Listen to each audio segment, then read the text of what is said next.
This how-to video is going to go over how to stop and restart the connectivity service.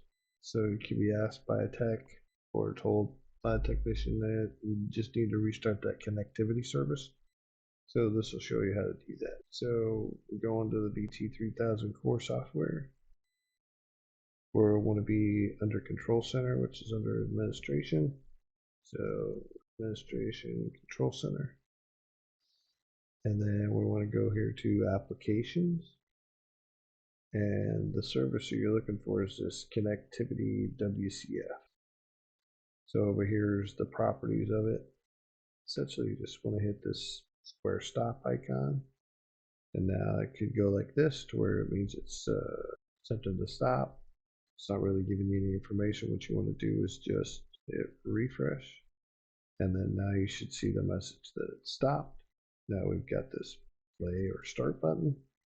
So now we're going to just go ahead and hit our start button. And this one refreshed pretty quick, but as you can see now I have a stop button, so now I know that that service was actually restarted. That'll conclude this video on how to stop and start the connectivity service.